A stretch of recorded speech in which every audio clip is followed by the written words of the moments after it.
Composer Joseph Haydn died 1809.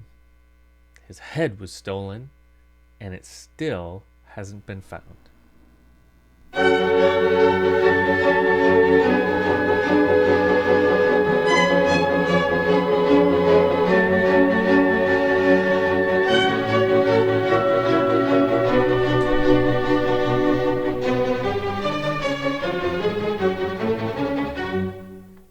No Halloween story would be complete, I suppose, without a headless horseman story, and this is the closest we have to that, but it's a pretty good one. So, in 1809, Haydn dies. Haydn was well known as a composer in his day.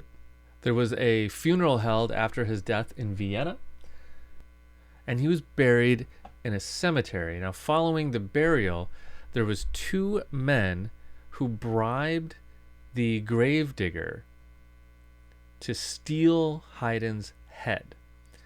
Now, why would they do this? This period of time, there was this really popular science, which has now been completely debunked. But at the time, there was a very popular science called phrenology, and it had to do with the shape and the fine details of the bumps of the head being responsible for certain personal characteristics. For example, someone might have a little bump right here, and they might find that people who have a little bump right there are left-handed, or something like that. So,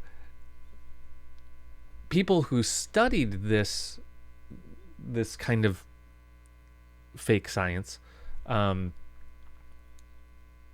really interested in getting their hands on the heads of people considered brilliant, because they wanted to see what the patterns were that made someone brilliant.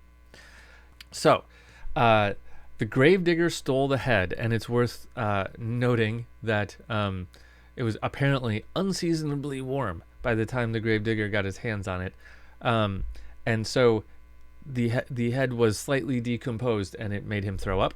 That's a well-known fact, I guess, in the literature about this. And there was identified a bump of music in the head, and Haydn's skull was indeed fully developed in this bump, so he had the bump that they expected him to have, which really means nothing, but at the time it did. But then the head kind of goes on a weird journey. So one of the head stealers had the skull installed in their home collection almost as an art exhibit, so it could be shown to people that came over to visit. They made a nice wooden box for it. It had a nice little golden lyre on the top and a little window so you could look in. So that might have been the end of it, and we would have never known that Haydn's head was stolen had this next thing not happened. About 10 years later, a former patron of Haydn's went to exhume the body because they had made some arrangement to move Haydn's coffin to a different part of Austria. I believe it was being moved to his ancestral home. And when they did that, they dug him up and found there was no head. Now, it wasn't hard to figure out who stole the head, because these two gentlemen that had stolen it were well known for being really into this phrenology phenomenon and also stealing heads.